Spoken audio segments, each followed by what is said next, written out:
Saat matahari mulai terbenam, memancarkan bayangan panjang di jalan utama Willow Creek, Lilia Perez, yang berusia 8 tahun menggenggam erat kantong kecil berisi belanjaannya. Suara langkah kakinya yang tenang ditemani Tyson, anjing German Shepherd setianya, tiba-tiba terhenti oleh suara gemuruh motor dari kejauhan yang memecah ketenangan. Dalam hitungan detik, 5 pengendara motor melaju kencang di tikungan, mesin mereka meraung mengancam. Pemimpin kelompok itu yang memiliki bekas luka dalam di wajah kasarnya melihat Lilia dan menyeringai menyeramkan. Rasa takut menyelimuti Lilia membuatnya terpaku di tempat. "Lihat siapa yang kita temukan di sini," ejeknya, memberi isyarat pada gengnya untuk mengelilingi gadis kecil itu dan anjingnya. Black Reapers telah menjadi momok di Willow Creek selama beberapa waktu, tapi mereka belum pernah menyasar anak-anak sebelumnya. Tanpa mereka sadari, saat Tyson merendahkan tubuhnya dan menunjukkan taringnya, itu bukan hanya naluri perlindungan dari seekor anjing rumahan, melainkan hasil dari pelatihan K9 yang sangat terlatih. Ketika salah satu pengendara mendekati Lilia, tatapan Tyson menajam, seluruh tubuhnya bersiap menghadapi bahaya yang datang.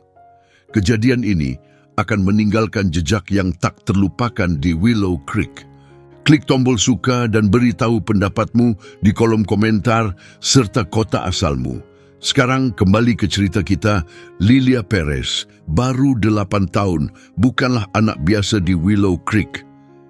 Didiagnosis dengan gangguan spektrum autisme ringan, Lilia memandang dunia dengan cara yang unik. Sering merasa kewalahan oleh suara dan tekstur yang tak diperhatikan orang lain. Namun dia bisa menangkap hal-hal kecil yang terlewatkan banyak orang. Rambut pirangnya sering dikuncir 2 secara tidak simetris, gaya yang ia buat sendiri dengan bangga, mengelilingi mata birunya yang penuh perhatian dan mendalam terhadap hal-hal yang ia sukai. Lilia tidak banyak bicara seperti anak seusianya, tapi setiap kata yang ia ucapkan terasa penuh makna. Meski kesulitan dalam bersosialisasi, Lilia punya kemampuan luar biasa untuk menjalin hubungan yang dalam dan bermakna. Bukan dengan banyak orang, tapi dengan mereka yang benar-benar ia percaya. Dari semua hubungan itu, tak ada yang sekuat hubungannya dengan Tyson, German Shepherd yang bukan hanya sahabat sejatinya, tapi juga penjaganya. Asal-usul Tyson berasal dari pusat pelatihan K9 Elite, tempat ia menjadi salah satu anjing polisi paling berbakat yang pernah dimiliki departemen. Dengan tubuh kokoh seberat 38 kg, dilapisi bulu hitam dan coklat khas rasnya, ia dipasangkan dengan petugas Manuel Reyes di bawah bimbingan pelatih paling berpengalaman. Bersama, Tyson dan Reyes menjadi tim yang hebat dalam mendeteksi narkoba dan menangkap tersangka. Namun, kisah mereka berubah tragis 3 tahun lalu saat penggerbekan di sebuah gudang. Ketika tembakan terdengar, petugas Reyes dengan heroik mendorong rekannya yang masih baru keluar dari bahaya, mengorbankan nyawanya sendiri. Meski bahunya terluka parah, Tyson tetap setia di sisi tuannya, menjaga tubuh Reyes sampai bantuan datang. Luka fisiknya akhirnya sembuh, tapi trauma yang ia alami membuat perilakunya terlalu tak terduga untuk terus bekerja sebagai anjing polisi. Meski jasanya luar biasa, Tyson hampir saja dimatikan sampai ia bertemu seorang gadis kecil yang mampu memahami lukanya secara mendalam.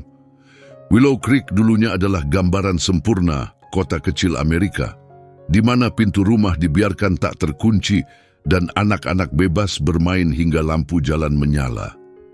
Terletak di antara perbukitan dan dilintasi sungai tenang yang menjadi namanya, kota ini memiliki toko-toko yang menawan, gedung pengadilan bersejarah dengan menara jam putih berkilau di atasnya, dan lingkungan yang rapi dengan rumah-rumah terawat dan halaman luas. Namun, beberapa tahun terakhir, kota ini mengalami penurunan ekonomi. Pabrik penggergajian kayu dan pabrik manufaktur mengurangi operasional, menyebabkan banyak kehilangan pekerjaan. Epidemi opioid yang melanda banyak daerah pedesaan juga menghantam Willow Creek, meningkatkan pencurian dan masalah narkoba. Ditambah lagi, kemunculan geng motor Black Rippers yang bermarkas di pinggiran kota memperburuk keadaan. Mereka perlahan menyebarkan pengaruh melalui intimidasi perdagangan narkoba dan pemerasan terhadap bisnis lokal yang kesulitan bertahan. Meskipun polisi setempat sudah berusaha semaksimal mungkin, rasa aman yang dulu sangat terasa di Willow Creek kini memudar, membuat warga mulai waspada saat berjalan di jalanan yang dulu terasa seperti bagian dari rumah mereka sendiri. Petugas Javier Perez melepas topi polisinya dan menyapu rambutnya yang mulai memutih dengan tangan saat ia duduk di mejanya di kantor kepolisian Willow Creek. Tumpukan berkas kasus di depannya, masing-masing berisi kisah hidup muda yang nyaris hancur, tampak terus bertambah meski ia telah berusaha sekuat tenaga. Program penyuluhan masyarakat yang ia inisiasi, yang bertujuan menjauhkan remaja rentan dari pengaruh geng Black Rippers, mulai menunjukkan hasil. Namun, untuk setiap anak yang berhasil ia selamatkan, tampaknya geng itu merekrut 2 orang lagi. Program ini lahir dari pengalaman pribadi Javier yang telah terlalu sering menyaksikan anak-anak cerdas terjerumus dalam kecanduan. Masa depan mereka hancur demi pelarian sesaat yang ditawarkan narkoba di tengah kehidupan yang miskin dan penuh keputusasaan. Pagi itu, ia baru saja bertemu dengan Michael Reynolds, seorang veteran Angkatan Darat yang sangat dihormati dan kembali dari Afghanistan dengan penghargaan Purple Heart, PTSD parah, dan dukungan yang minim. Michael terjerumus dalam ketergantungan obat penghilang rasa sakit yang kemudian berkembang menjadi kecanduan heroin. Disiplin militernya yang dulu kuat, kini dikalahkan oleh dorongan adiksi yang tak kenal ampun. Javier menemukannya tinggal di dalam truk di belakang pabrik tekstil yang telah lama ditinggalkan dan membujuknya untuk bergabung dalam program rehabilitasi milik Departemen Alih-alih menuntutnya atas kepemilikan narkoba. "Kau sudah mengabdi pada negara ini," kata Javier padanya. "Sekarang giliran negara ini mengabdi untukmu." Sudut pandang seperti inilah fokus pada pribadi, bukan hanya kejahatan, yang membentuk pendekatan Javier dalam menjalankan hukum, meskipun terkadang pendekatannya ini bertentangan dengan rekan-rekannya yang lebih memilih tindakan tegas. Suara getaran ponselnya memecah lamunannya. Sebuah pesan dari istrinya Sarah. "Jangan lupa janji Lilia jam 4. Senyum muncul di wajahnya saat ia memikirkan putrinya. Meski menghadapi banyak tantangan, semangat Lilia tak pernah padam.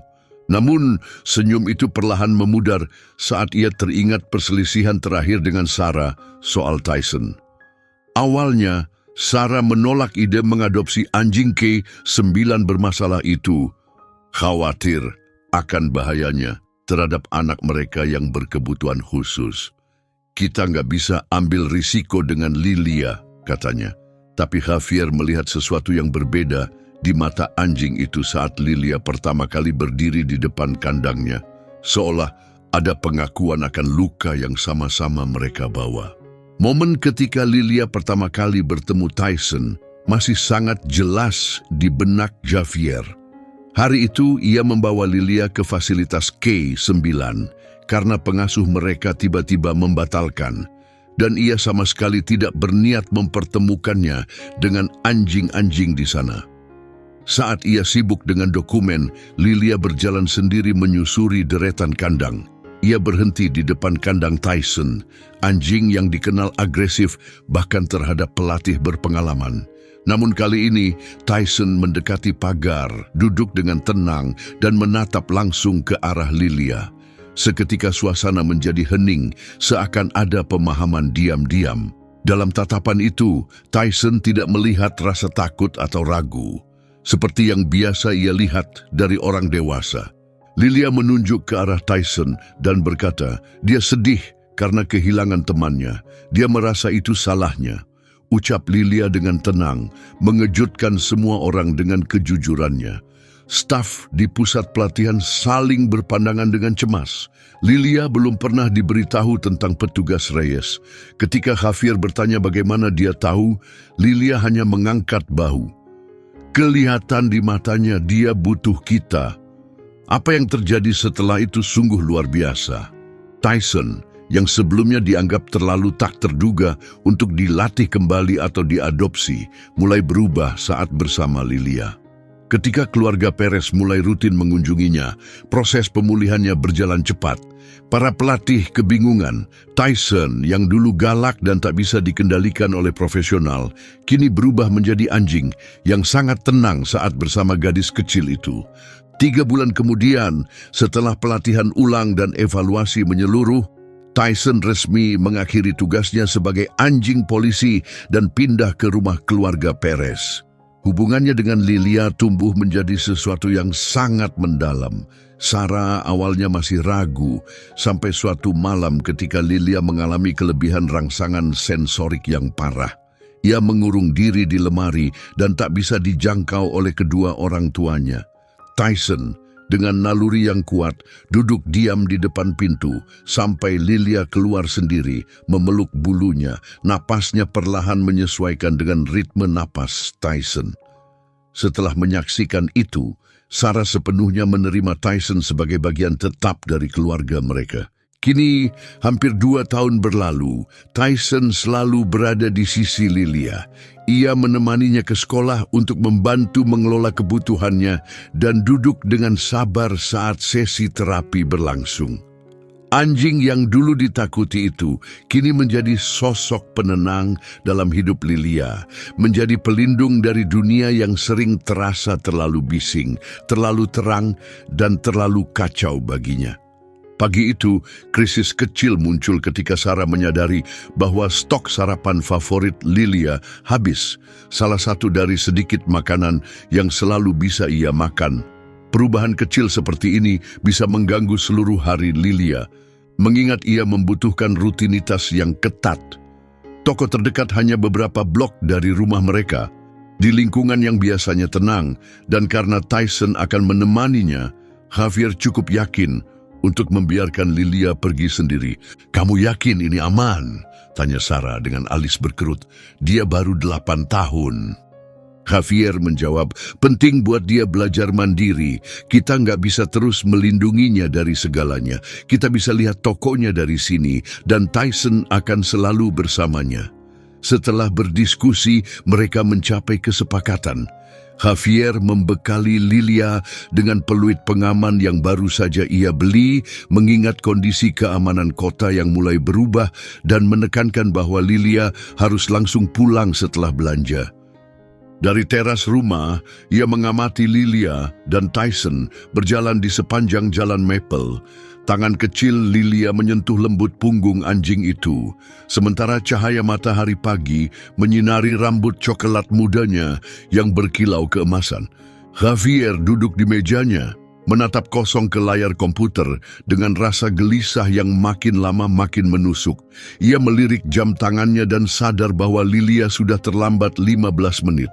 Ia mencoba meyakinkan dirinya bahwa jika ada yang salah, Sarah pasti sudah menghubunginya. Kekhawatirannya hanyalah refleks dari latar belakangnya sebagai polisi. Tapi rasa cemas di dadanya sulit diabaikan. Ia memutuskan untuk memeriksa jalur yang biasa dilalui Lilia dan berencana mengambil istirahat makan siang lebih awal. Saat itulah ponselnya berdering mengejutkannya. Nama Sarah muncul di layar. "Javier," suara Sarah terdengar berusaha tetap tenang, tapi nada panik tersembunyi jelas di baliknya. Lilia belum pulang. Sementara itu, Ryan Morris bersandar santai di atas Harley Davidson, custom miliknya. Suara kulit jaketnya berderit pelan.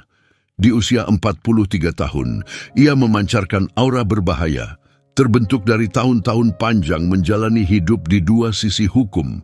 Sebuah bekas luka mencolok membelah dari pelipis kanan hingga ke rahangnya. Kenangan brutal dari perkelahian di penjara menjadikannya sosok yang dikenal di Willow Creek. Sebagai pemimpin Black Rippers, ia memerintah dengan ketakutan dan kekerasan. Dulu ia adalah polisi yang dipuji, namun kejatuhannya ke dunia kriminal dimulai setelah skandal korupsi menjatuhkannya dari jabatan, didorong oleh dendam mendalam terhadap sistem, terutama pada Javier Perez, mantan rekannya yang bersaksi melawannya. Kita punya kiriman malam ini, ujar Ryan, sembari menjentikkan abu rokok ke aspal yang mulai aus. Pemasok kita gugup setelah penggerebekan minggu lalu di Millfield. Kita nggak boleh lengah. Tatapannya kemudian beralih ke Brian Taylor, putra wali kota Willow Creek yang berusia 25 tahun. Hubungan Brian dengan Rippers sebenarnya tidak terlalu disembunyikan, sementara pengaruh politik ayahnya secara efektif melindungi geng itu. Brian, bokapmu masih ada acara makan malam sama komisaris daerah malam ini kan? Tanya Ryan. Brian mengangguk, rambutnya yang rapi dan kacamata hitam bermerek tampak kontras dengan jaket biker berlogo kelam milik geng. Iya, mereka sibuk di country club sampai jam 10 malam, lagi cari dana buat kampanye. Ryan tersenyum tipis. Bagus, itu bisa jadi pengalihan perhatian saat kita jalanin urusan. Ryan kemudian beralih pada Michael Reynolds, rekrutan baru yang paling ragu-ragu. Ia menatap Michael dari ujung kepala sampai kaki. Michael, mantan prajurit pasukan elit Angkatan Darat, punya keahlian dalam pertempuran dan keamanan yang sangat dibutuhkan, tapi ketidaksukaannya pada aktivitas kekerasan geng mulai menjadi masalah. Mike, malam ini kamu jaga di jembatan utara. Aku butuh fokus penuh darimu, kata Ryan tegas. Siap, jawab Michael. Suaranya tenang, walau hatinya kacau sejak mendapat tawaran bantuan dari Javier Perez pagi tadi. Tangannya sedikit gemetar saat ia meraih rokok. Tanda dari PTSD dan awal gejala sakau. 6 bulan lalu, Michael bergabung dengan Rippers karena keterlambatan birokrasi dalam tunjangan veteran dan habisnya resep obat penghilang rasa sakit membuatnya putus asa untuk mengatasi nyeri kakinya. Geng itu menawarkan cara untuk meredakan sakitnya sekaligus ilusi kebersamaan yang hilang sejak ia pulang dari dinas militer sendirian. Namun sekarang, beban moral dari keterlibatannya mulai terasa lebih berat daripada semua yang ia dapatkan. Dave, kata-kata Ryan menggantung di udara saat sesuatu menarik perhatiannya di balik bahu Dave. Pandangan kelompok itu mengikuti arah tatapan Ryan menuju sosok kecil di seberang trotoar, ditemani seekor German Shepherd besar. Ekspresi Ryan mengeras saat ia mengenali anak itu. Lihat siapa itu. Bukankah itu anaknya Perez? Para pria itu memperhatikan Lilia Perez yang berjalan pelan di sepanjang trotoar. Jemari kecilnya menggenggam kantong belanja dari Willow Creek Market. Ia melangkah hati-hati, jelas mencoba menghindari celah di trotoar. Di sampingnya, German Shepherd itu tampak waspada, sesekali menoleh untuk mengamati sekitar. Sepertinya dia sendirian, cuma ditemani anjing itu, ujar Dave. Nadanya mulai terdengar mengancam. Perez mulai lengah. Raut wajah Ryan menunjukkan tekad saat sebuah rencana terbentuk di benaknya. Kesempatan yang terlalu bagus untuk dilewatkan. Teman-teman, sepertinya kita baru saja menemukan cara untuk memperlancar urusan malam ini. Ia berdiri lebih tegak, pandangannya tak lepas dari gadis kecil di seberang jalan. Kalau Perez ikut campur urusan kita, mungkin menahan putri tercintanya sebentar bisa membuat dia berpikir 2 kali. Brian gelisah, tampak ragu. Menculik anak kecil itu terlalu jauh, Ryan. Pengaruh ayahku juga ada batasnya. Tidak ada yang bilang kita menculik dia, potong Ryan, meskipun wajahnya mengungkapkan niat sebenarnya. Kita hanya mau ajak ngobrol baik-baik dengan putrinya Perez. Kita pastikan dia nyaman selama beberapa jam, sambil kita bereskan urusan malam ini. Besok pagi dia pulang ke rumah dan Perez punya waktu untuk meninjau ulang pilihannya. Ia menoleh ke Michael yang wajahnya tampak pucat. Ada yang ganggu pikiranmu, tentara? Michael berusaha menjaga tatapannya tetap tegak. Enggak, jawabnya. Pikirannya dipenuhi bayangan anak-anak Afghanistan yang dulu ia lindungi dari bahaya. Semua aman, siap. Ryan melompat ke atas motornya. Ikuti aku, kita cegat dia di tikungan berikutnya. Brian, lewat jalur belakang untuk cegat kalau dia lari. Dave, kamu urus si gadis. Kalau anjingnya bikin ribut. Suara raungan mesin motor menggelegar, menghapus keraguan yang tersisa. Lilia merasakan tanah bergetar ringan dari dengungan mesin yang masih jauh, bahkan sebelum suara itu mencapai telinganya. Ia langsung berhenti, jarinya mencengkeram lebih erat bulu tebal Tyson saat ketidaknyamanan yang familiar mulai menyerang, suara bising dan tiba-tiba yang selalu membuatnya kewalahan. Motor selalu identik dengan hal tak terduga dan kebisingan, dua hal yang sulit ia hadapi dalam jalan-jalan tenangnya. Tyson merasakan perubahan suasana hati Lilia, menempelkan tubuhnya lebih dekat kepadanya, sebuah gerakan yang sering membantu menenangkannya di saat-saat seperti ini. Kewaspadaan Tyson berubah secara mencolok. Posisinya menjadi lebih waspada, telinganya tegak mengarah pada suara mesin yang mendekat, tubuhnya menegang seolah mengingat kembali pelatihan pertahanan yang telah ditempanya dengan keras. Tiba-tiba, motor-motor itu muncul, menyusun diri dalam formasi yang terencana rapi dan menutup semua jalur keluar, dua dari depan, dua dari belakang, dengan Ryan berhenti tepat di hadapan mereka. Dalam hitungan detik, Lilia dikepung oleh lingkaran pria berbaju kulit dan deru mesin yang menggelegar. Detak jantungnya semakin cepat. Sambil memeluk erat kantong belanjaannya, ia melihat lambang tengkorak di jaket mereka, simbol yang sudah sering ayahnya peringatkan untuk ia jauhi. "Halo, Nona Perez!" Sapa Ryan dengan nada santai, mematikan motornya dan turun dengan gerakan yang disengaja namun tampak tenang. "Belanja sendirian ya? Kayaknya kurang aman tuh." Spontan, Tyson memposisikan diri di depan Lilia, berdiri di antara gadis itu dan Ryan, mengeluarkan geraman dalam yang mengancam. Ini bukan sekadar geraman biasa, ini adalah agresi terkendali dari seekor anjing yang terlatih di bidang penegakan hukum.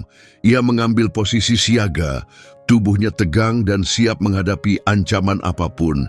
Ryan ragu sejenak, menyadari postur anjing yang sangat disiplin. "Tenangkan dulu anjingnya ya," katanya. Nada suaranya mulai kehilangan kesan bersahabat. "Kita cuma mau ngobrol kok." Lilia tetap diam. Kejadian yang mendadak ini mengelilinginya seperti badai. Dunia di sekitarnya terasa bergoyang saat ia berusaha mengendalikan gelombang suara, suara-suara asing, serta bau tajam dari asap knalpot dan kulit jaket mereka. Namun di tengah kepanikan sensorik itu, pikirannya terfokus pada satu hal yang jelas dan mendesak. Orang-orang ini berbahaya. Prosedur keselamatan yang diajarkan ayahnya langsung muncul dalam benaknya. "Tyson, jaga!" Bisiknya tegas, nyaris tak terdengar tapi penuh komando, sebuah perintah yang ia pelajari saat melihat ayahnya melatih Tyson di halaman belakang rumah. Reaksinya langsung dan mengesankan. Sikap Tyson berubah total, tubuhnya menegang seolah dipasangi pegas, siap menyerang kapan saja. Para anggota Black Rippers mungkin memperkirakan seekor hewan peliharaan tangguh, tapi yang mereka hadapi jauh lebih dari itu. Seekor Kav-9 polisi yang kembali ke naluri pelatihan tempurnya. Saat Dave melangkah mendekat, Tyson menggeram lebih dalam, peringatan terukur akan bahaya yang membuat Dave langsung berhenti. Ryan menyipitkan mata, kesadaran mulai muncul perlahan di wajahnya. "Itu bukan anjing biasa," gumamnya. Tangannya bergerak pelan ke arah pinggang, tempat pistol tersembunyi berada. Itu anjing K9 milik polisi. 3 tahun sebelumnya, petugas Manuel Reyes berdiri di lapangan berdebu milik Akademi K9 Midwestern, papan catatan di tangan, memperhatikan dengan saksama seekor German Shepherd baru yang akan menjadi rekannya. Yang ini beda. Komentar kepala pelatih, matanya tak lepas dari Tyson yang mengikuti perintah rumit dengan mudah. Sudah 15 tahun saya nggak lihat bakat alami seperti ini. Pada saat itu, di bawah sinar matahari pagi yang menyinari bulu Tyson yang rapi dan mengilap, ia menunjukkan fokus dan disiplin yang luar biasa. Meski ada gangguan dan suara tembakan simulasi di lapangan, Tyson tidak ragu sedikit pun, tidak gentar. Ia malah maju dan menaklukkan penyerang berseragam pelindung dengan presisi dan wibawa. Dorongannya luar biasa. Komentar pelatih itu sambil mengamati Tyson dengan pandangan penuh persetujuan. Tapi dia juga punya temperamen yang luar biasa seimbang. Kebanyakan anjing dengan dorongan sekuat ini sulit mengontrol intensitas mereka. Tapi yang satu ini bisa langsung beralih dari agresif penuh menjadi sangat jinak dalam sekejap. Untuk menunjukkan hal itu, pelatih memberi isyarat agar Tyson melepaskan asistennya. Dengan patuh, Tyson melonggarkan cengkeramannya dan mundur, lalu duduk tegak dengan sigap. Ketika sebuah boneka seukuran anak kecil dimasukkan ke dalam simulasi, reaksi Tyson berubah seketika. Posturnya menjadi rileks, ekspresinya melunak, dan ia menempatkan dirinya di samping boneka itu dalam posisi melindungi, menunjukkan kemampuannya membedakan dan beradaptasi alih-alih menganggap semuanya sebagai ancaman. Petugas Reyes dan Tyson dengan cepat menjadi sorotan di kalangan penegak hukum regional. Dalam tahun pertama mereka berhasil melakukan 12 penangkapan dan terlibat dalam 15 penggerebekan besar narkoba. Hidung Tyson yang tajam mampu mengendus narkoba yang disembunyikan dengan cermat. Kemampuan pelacakannya bisa mengikuti jejak tersangka melintasi medan sulit, dan kecerdasan taktisnya memungkinkannya melumpuhkan musuh bersenjata dengan presisi. Kemitraan mereka menjadi aset utama dalam misi-misi berisiko tinggi, dan mereka pun dikenal sebagai tim terbaik di departemen. Seperti mereka berbagi otak, ujar salah satu rekan setelah melihat mereka menyisir gedung tanpa perlu saling bicara. Operasi di gudang yang awalnya dianggap mudah, ternyata berubah menjadi kekacauan. Intelijen menyebutkan ada simpanan besar fentanyl yang disiapkan untuk didistribusikan di sana. Namun, yang tidak terduga adalah penjagaan ketat dari para tentara bayaran ex-militer, bersenjata otomatis dengan kecenderungan menembak tanpa peringatan. Saat unit taktis menyerbu pintu utama, mereka terjebak dalam serangan mendadak yang dirancang dengan cermat. Petugas Chris Jensen yang baru 2 bulan bekerja dan masih segar dari akademi terpaku di ambang pintu berbahaya, peluru memantul di sekelilingnya. Dalam momen yang menentukan, petugas Reyes bertindak, mendorong Jensen keluar dari jalur tembakan dan mengambil posisinya. Di saat yang sama, Tyson melompat ke arah penyerang terdekat, berhasil melumpuhkannya, bahkan ketika Reyes terkena tembakan. Setelah serangan itu, Tyson kembali dan melindungi tubuh Reyes, berbaring di atasnya dengan geraman tajam kepada siapapun yang mendekat, termasuk tim medis taktis yang baru tiba. Hanya kedatangan komandan unit K9 yang berhasil menenangkan Tyson, tapi saat itu sudah terlambat bagi Reyes. Pasca penggerebekan, Tyson tampak berubah. Anjing yang dulu patuh dan penuh semangat kini menunjukkan perilaku tak terduga. Saat evaluasi rutin, ia mampu menyelesaikan rintangan dengan sempurna, namun tiba-tiba menyerang asisten pelatih yang bergerak mendadak. 3 pelatih berbeda mencoba menjalin hubungan dengannya, tapi Tyson menolak membentuk ikatan baru. Titik kritisnya terjadi ketika Tyson merasa terancam oleh seorang teknisi yang secara tak sengaja membawa alat yang terlihat seperti senjata ke unit K9. Meskipun tidak ada yang terluka serius, potensi reaksi berbahaya membuat departemen tidak bisa lagi mempertahankannya. Rencana untuk eutanasia pun mulai disusun hingga Javier Perez yang mendapat kabar dari rekannya tentang kondisi Tyson turun tangan untuk menyelamatkannya. Saat Tyson keluar dari lamunannya, ia langsung menyadari bahaya yang mengelilingi Lilia. Gerak-gerik para pria yang mengepungnya memperlihatkan ketegangan yang dikenalnya baik, jenis ketegangan yang muncul pada orang-orang bersenjata, sesuatu yang telah dilatih Tyson untuk deteksi sejak awal karirnya sebagai anjing K9. Meski masa tugasnya telah berakhir, naluri dan latihannya masih tajam.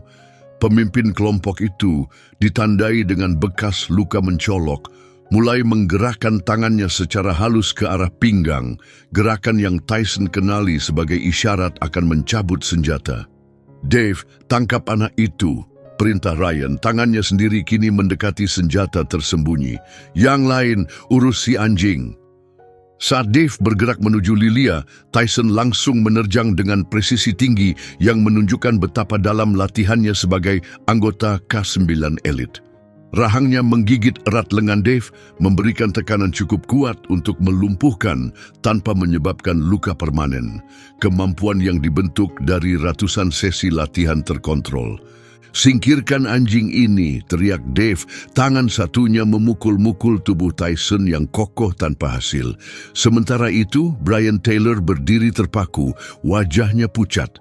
Sepanjang hidupnya yang nyaman, ia tak pernah benar-benar dihadapkan pada kekerasan seperti ini. Anak wali kota itu bergabung dengan Black Rippers demi sensasi, pelarian dari bayang-bayang politik ayahnya, tertarik pada kekuatan dan kebebasan yang ditawarkan geng tersebut. Tapi kini, bayangannya tentang kebersamaan dalam geng runtuh saat melihat kenyataan mengancam anak kecil dan berhadapan dengan anjing polisi berpengalaman. Saat tatapan Tyson menembus dirinya di atas tubuh Dave yang tersungkur, rasa malu menyapu dirinya. Ia membayangkan ayahnya, bukan dengan ekspresi marah seperti biasa, melainkan dengan tatapan hancur saat mengetahui anaknya terlibat dalam kejadian ini. "Ini bukan yang aku bayangkan," bisik Brian, mundur perlahan ke arah motornya. "Kita sudah kelewatan batas." "Ryan, diam dan bantu Dave," teriak Ryan sendiri. Amarahnya memuncak saat rencana yang telah disusunnya mulai berantakan. Ia pernah berhadapan dengan anjing polisi saat masih menjadi petugas, tapi melihat Tyson beraksi sekarang dengan manuver yang terarah dan penuh keahlian mengingatkannya akan ancaman nyata dari anjing seperti ini. Tyson bukan sekadar hewan peliharaan keluarga yang bergerak karena naluri, tapi alat penegak hukum terlatih yang menjalankan instruksi dengan ketepatan luar biasa.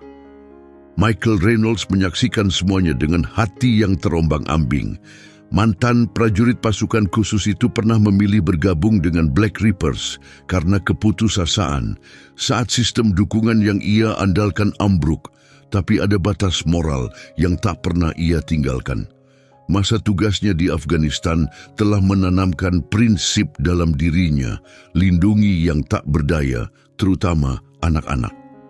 Dan kini, saat melihat rekan-rekan barunya mengancam seorang gadis kecil, kenangan tentang anak-anak yatim Afghanistan yang pernah ia jaga muncul kembali, bersama dengan sumpah batinnya untuk tidak tinggal diam. "Kita harus mundur," ucap Michael dengan mantap. Sikap militernya kembali muncul saat ia melangkah maju. "Ini salah, dia cuma anak kecil." Ryan berbalik cepat, wajahnya memerah karena marah. "Kamu mulai lemah, ya prajurit. Ingat siapa yang nerima kamu saat semua orang ninggalin kamu. Tidak ada yang lembek dari orang yang punya prinsip," balas Michael dengan tegas. Suaranya membawa nada otoritatif yang dulu dihormati di medan perang. "Ini bukan soal narkoba atau wilayah. Kita bicara soal seorang anak." Di belakang Tyson, Lilia berdiri gemetar, pikirannya yang masih muda kewalahan tapi sangat waspada. Di tengah kekacauan itu, ia teringat protokol safe yang selalu diajarkan ayahnya. Dengan tangan bergetar, ia meraih peluit dari lehernya dan meniupnya 3 kali, sinyal darurat yang ayahnya ajarkan untuk situasi berbahaya. Suara nyaring itu mengejutkan para pengendara motor, membuat Dave mencoba melawan cengkraman kuat Tyson. Amarah Ryan memuncak, ia mengeluarkan pistol dan mengarahkannya ke Tyson. "Lepaskan dia, atau anjing itu yang kena," bentaknya kepada anjing setia itu. Tyson tetap tak bergeming. Latihannya membuatnya tetap mencengkeram meski ada ancaman di depan matanya. Bukti dari berjam-jam pelatihan keras yang diberikan oleh petugas Reyes untuk situasi penuh tekanan seperti ini. Tatapannya terkunci pada Ryan, menilai bahaya yang meningkat sambil tetap menjaga target utamanya. "Aku bilang, lepaskan!" Suara Ryan meninggi, jarinya hampir menarik pelatuk. Secara naluriah, Michael bergerak. Disiplin militernya selama bertahun-tahun memandunya saat ia berdiri di antara pistol dan Tyson. "Turunkan senjatamu, Ryan. Kalau kamu tembak anjing itu saat anak perempuan Perez melihat, kamu nggak akan bisa mundur lagi. Seluruh departemen bakal memburu kita." Suaranya tenang tapi penuh wibawa, menunjukkan betapa serius akibatnya jika sesuatu terjadi. Ketegangan menggantung di udara sampai akhirnya Ryan perlahan menurunkan pistolnya setelah beberapa detik yang menegangkan. Ketegasannya mulai luntur, tapi niatnya masih jelas. "Baik, kita lakukan dengan cara lain."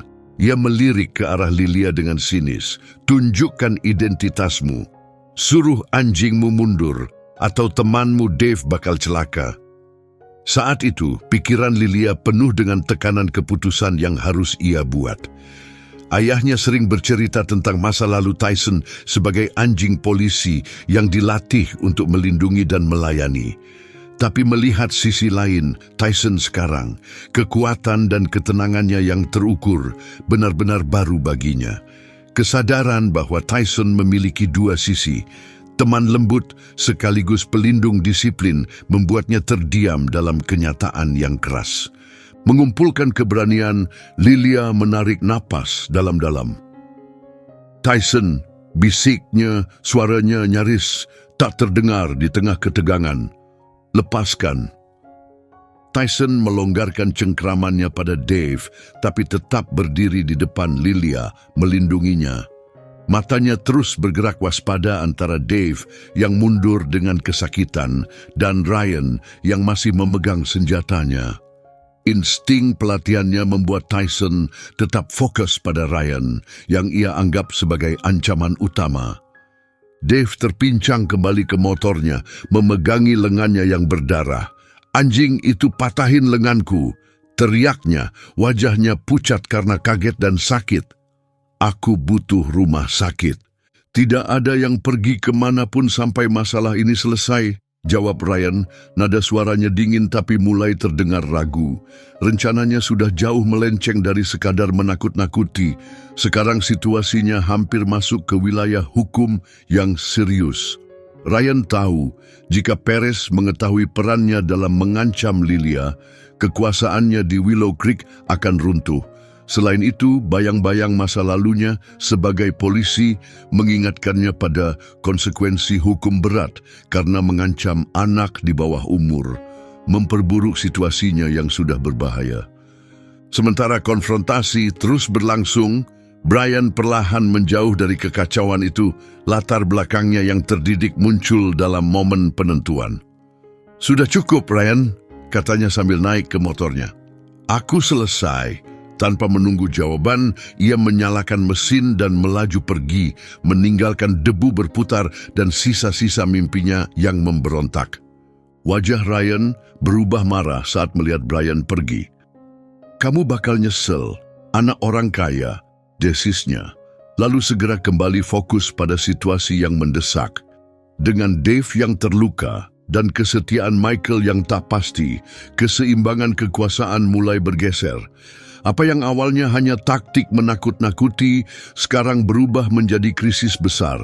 Dalam pikirannya, Ryan tahu satu hal, dia harus mengambil alih kendali dan cepat. Tiba-tiba, Ryan bergerak cepat, mencoba menangkap Lilia sebagai sandera. "Sini, nak," teriaknya. Tapi Tyson bergerak lebih cepat, menyelinap di antara Ryan dan Lilia dengan semangat luar biasa. Giginya nyaris menggigit tangan Ryan, membuat pemimpin geng itu terkejut dan mundur. Diliputi kepanikan, Ryan kembali mengangkat pistolnya, meninggalkan semua rencana. Di saat yang sama, Michael bergerak dengan sigap. Naluri militernya langsung aktif saat melihat senjata diarahkan ke anak kecil. Ia menerjang Ryan dari samping, menjatuhkan mereka berdua ke tanah, sementara pistolnya terlempar ke aspal. "Lari ke sisi lain," teriaknya kepada Lilia. "Bawa anjingmu dan pergi." Lilia berdiri kaku, tak mampu memahami kekacauan di sekelilingnya. Tapi Tyson, yang sepenuhnya sadar akan situasi itu, kembali ke sisinya dan menempel di kakinya. Sentuhan itu, teknik yang dia pelajari dalam pelatihan, sering digunakan untuk membantu Lilia mengatasi kelebihan rangsangan di saat penuh tekanan. Sentuhan itu bekerja lebih baik daripada kata-kata. Tangan Lilia otomatis meraih bulu Tyson, dan rasa familiar itu membantunya menenangkan diri. Ia mulai mundur perlahan, memegang kerah Tyson, sementara anjing itu memandunya menjauh dengan aman, berdiri sebagai pelindung antara dirinya dan pertarungan yang masih berlangsung. Ryan berhasil membalikkan keadaan melawan Michael. Kemarahannya memicu adrenalin yang mengalahkan refleks sang veteran yang melemah karena berbulan-bulan penyalahgunaan zat. "Kamu mati!" teriak Ryan, menghantam wajah Michael hingga kepalanya membentur aspal. "Dengar nggak? Mati kamu!" Suara siren tiba-tiba terdengar. Mungkin peluit Lilia menarik perhatian, atau mungkin ada orang yang melaporkan kejadian itu. Ryan berhenti, naluri bertahannya menghentikan serangan. Ia memberi satu pukulan keras ke sisi tubuh Michael, lalu berdiri. "Dave, kita pergi sekarang," teriaknya sambil berlari ke motornya. Dave masih memegangi lengannya yang luka, langsung mengikuti. Mereka berdua naik ke motor. Mesin meraung saat bersiap melarikan diri. Ryan menatap Lilia dan Tyson dengan pandangan tajam, memberi isyarat bahwa semuanya belum selesai. "Ini belum berakhir, nak. Bilang ke ayahmu, Ryan Morris titip salam." Dengan kata-kata terakhir itu, ia melaju, diikuti oleh Dave. Michael terbaring di aspal, darah menetes dari bibirnya, menatap mereka menghilang. Ia menoleh ke arah Lilia yang memeluk Tyson erat sambil gemetar. Ia tersenyum lemah meski kesakitan. "Kamu punya teman hebat di situ," gumamnya sambil menyentuh tulangnya yang sakit. "Ayahmu itu polisi yang ngobrol sama aku hari ini." "Ya, tentang berhenti pakai obat." Lilia mengangguk kecil, masih memegang Tyson erat. "Bilang ke dia." Michael berhenti sejenak, meludah darah. "Bilang ke dia aku siap nerima tawarannya sekarang." Raungan sirene semakin keras saat mobil polisi berbelok tajam di tikungan. Bannya mencicit sebelum berhenti mendadak di samping mereka. Petugas Javier Perez melompat keluar dari kendaraan. Wajahnya dipenuhi kepanikan saat ia berlari menuju putrinya. "Lilia!" teriaknya, jatuh berlutut di hadapannya. "Kamu nggak apa-apa? Ceritakan apa yang terjadi." Sebelum Lilia sempat bicara, Tyson anjing itu menoleh ke arah Javier dan menggonggong sekali, sinyal yang telah dilatihnya untuk menunjukkan bahwa dia telah menangkap pelaku. Di tengah situasi yang menegangkan, senyum tipis akhirnya muncul di wajah Javier. Kebiasaan lama memang susah hilang.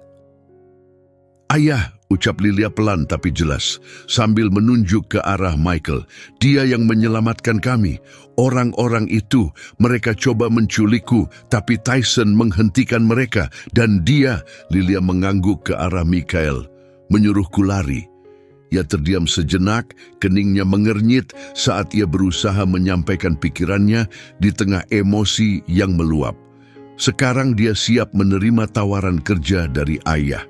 Pandangan Javier beralih dari putrinya ke sosok lusuh di tanah, dan ia langsung mengenali Michael Reynolds dari pertemuan mereka sebelumnya. Semuanya tiba-tiba terasa masuk akal. Para penyerang itu ternyata mengincar putrinya, dan mantan tentara yang dulu dia dekati kini justru telah menyelamatkan anaknya. "Ambulans sedang menuju ke sini," kata Javier, sambil mengulurkan tangan ke arah Michael. "Kita benar-benar perlu bicara."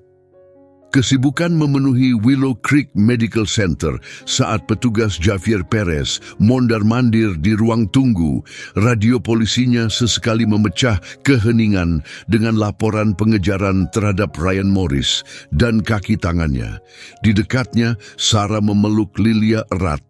Gadis itu duduk terdiam, pandangannya tertuju ke pintu ruang perawatan tempat Michael Reynolds sedang dirawat.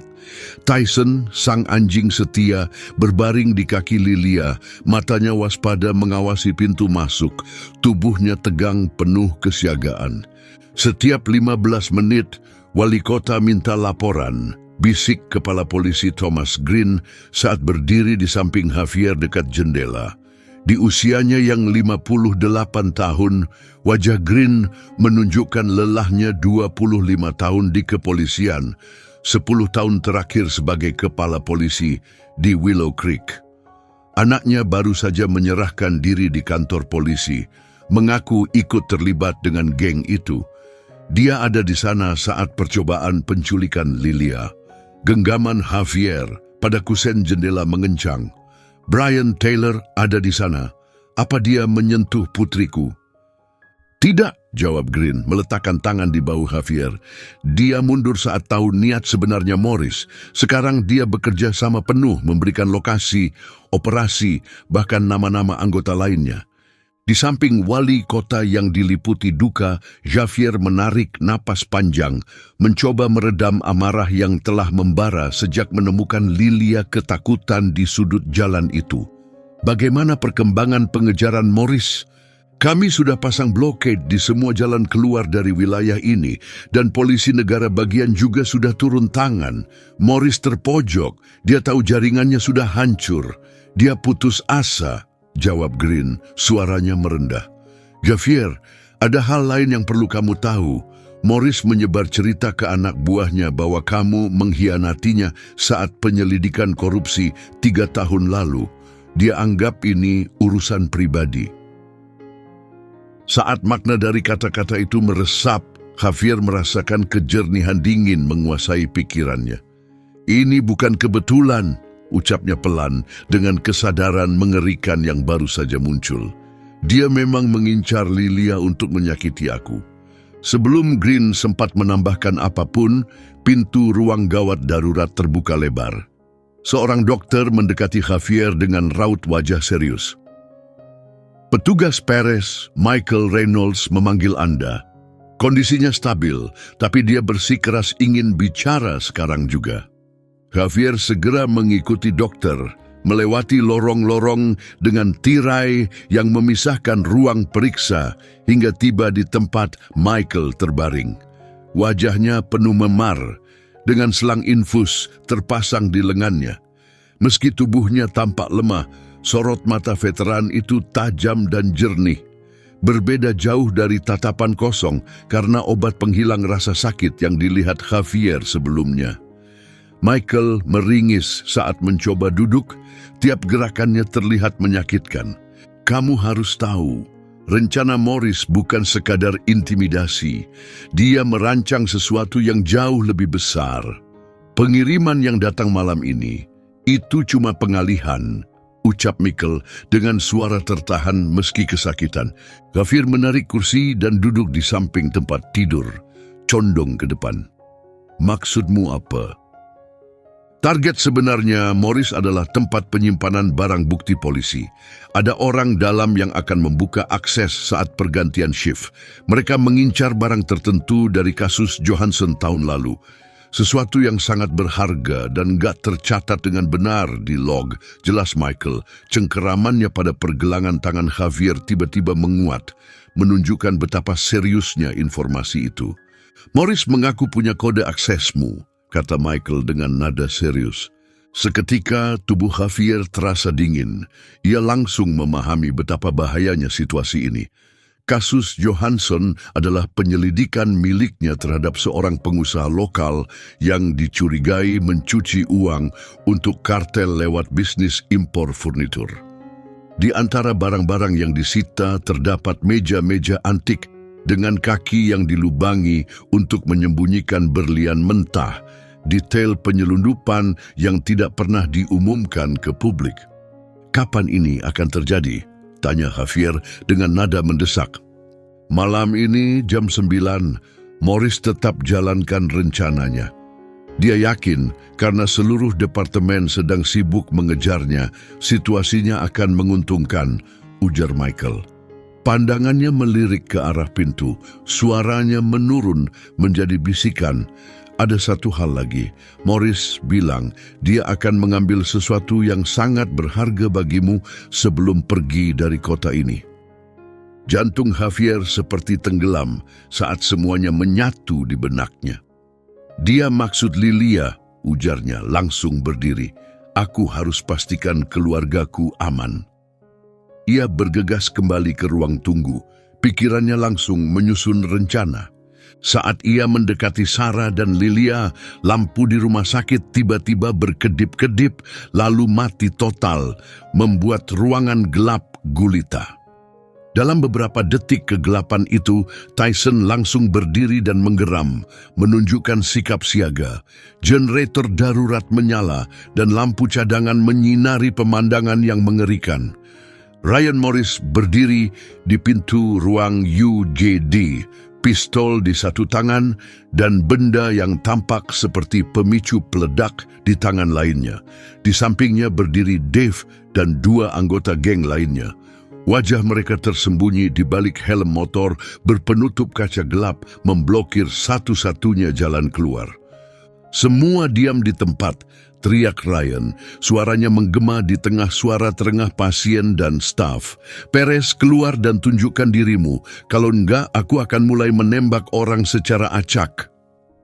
Dari balik lorong yang gelap, Javier muncul dengan pistol polisi terarah ke depan. "Morris, jatuhkan senjatamu. Bangunan ini sudah dikepung." "Itu salahmu," balas Ryan dengan senyum miring. "Anak buahmu sedang mengejar bayangan, sementara aku pegang kekuatan sebenarnya." Ia mengangkat pemicu detonator. "Aku bisa meledakkan pipa gas di luar hanya dengan satu sentuhan tombol ini. Kita semua lenyap, termasuk keluargamu." Di tengah kekacauan, para pasien dan staf berusaha berlindung, beberapa mencoba menelepon bantuan. Sarah memeluk Lilia erat, tubuhnya menjadi perisai, sementara Javier dengan cepat mempertimbangkan langkah selanjutnya. Jaraknya terlalu jauh untuk tembakan yang akurat, dan keberadaan banyak orang membuat risiko menembak terlalu besar. "Apa sebenarnya yang kamu mau, Ryan?" tanya Javier. Senjatanya tetap terarah pada mantan rekan kerjanya itu. "Aku butuh akses ke ruang barang bukti berlian dari kasus Johansson. Anggap saja sebagai uang pensiunku." Wajah Ryan yang penuh luka tersenyum menyeringai. "Kamu akan menelepon kantor pusat, membatalkan petugas jaga yang sekarang, lalu bawa kunci dan kode akses ke sini." "Kalau aku bilang tidak, bagaimana?" Mata Ryan melirik ke arah Sarah dan Lilia. "Maka mereka jadi jaminanku. Aku akan bawa keluargamu sampai aku aman. Terserah kamu, partner." Amarah dingin menyelimuti tubuh Javier, meski wajahnya tetap tenang. "Kau benar-benar pikir bisa lolos dari semua ini?" "Aku yakin," jawab Ryan dengan sinis, menodongkan pistol ke arah Lilia. "Karena kamu terlalu lembek, Javier. Selalu utamakan orang lain." Ia menyeringai. "Sekarang ini kamu lagi mikir, bisa nggak kamu tembak aku sebelum aku tekan tombol ini? Tapi kamu bakal ragu. Itu sebabnya aku selalu jadi petugas yang lebih baik." Dalam ketegangan itu, Tyson berdiri diam di samping Lilia. Pelatihan polisinya terlihat jelas saat ia menunggu perintah. Telinganya tegak, otot-ototnya menegang, siap melompat, dan matanya tak lepas dari Ryan. Merapat di pelukan ibunya, Lilia merasakan kekuatan terpendam Tyson melalui genggamannya pada bulu sang anjing. Tumbuh di dunia yang terlalu bising dan terang membuat Lilia terlatih menangkap detail terkecil. Meski takut, ia menyadari satu hal penting. Jari Ryan sebenarnya tidak menekan tombol. Alat itu lebih mirip remote garasi, dicat hitam dengan kasar. Ayahnya sering mengajarinya tentang trik dan tipu daya lewat permainan catur. Dan kini semuanya menyatu. Ryan sedang menggertak. Lilia berbisik cepat ke telinga ibunya, orang jahat itu cuman pura-pura, tombolnya nggak sungguhan. Tatapan Sarah menunjukkan bahwa ia mengerti, tapi ia tetap tenang, diam-diam menganalisis situasi. Pengalamannya dalam dunia medis darurat membantunya menangkap hal-hal kecil yang mungkin luput dari perhatian Javier. Ia melihat pupil Ryan yang membesar dan gerak-geriknya gelisah. Tanda klasik orang yang terpengaruh stimulan. Kemungkinan besar narkoba jenis meth yang membuat penilaiannya kacau dan tindakannya sulit ditebak. Dengan suara tenang dan penuh ketegasan, Sarah berseru, "Javier, dia lagi fly, sepertinya pakai meth." Mendengar itu, Ryan langsung menoleh ke arah Sarah. Wajahnya berubah menjadi kemarahan. "Diam! Sekali lagi kamu bicara." Dan gangguan kecil itu adalah momen yang dibutuhkan Javier. "Tyson, lindungi!" teriaknya dengan mantap. Anjing German Shepherd itu langsung bergerak, tubuhnya berubah menjadi kilatan kekuatan dan ketepatan, menerjang ruangan dengan kecepatan luar biasa. Saat Ryan berusaha memutar tubuh dan menodongkan pistol ke arah anjing yang mendekat, Tyson sudah melompat di udara. Dengan berat lebih dari 30 kilo, tubuh berotot hasil pelatihan menghantam Ryan, menjatuhkannya ke belakang menembus pintu UGD, senjata dan pemicu palsu terlempar dari tangannya. Di dalam rumah sakit, kekacauan meledak saat Dave dan anggota geng lainnya bergerak menyerang.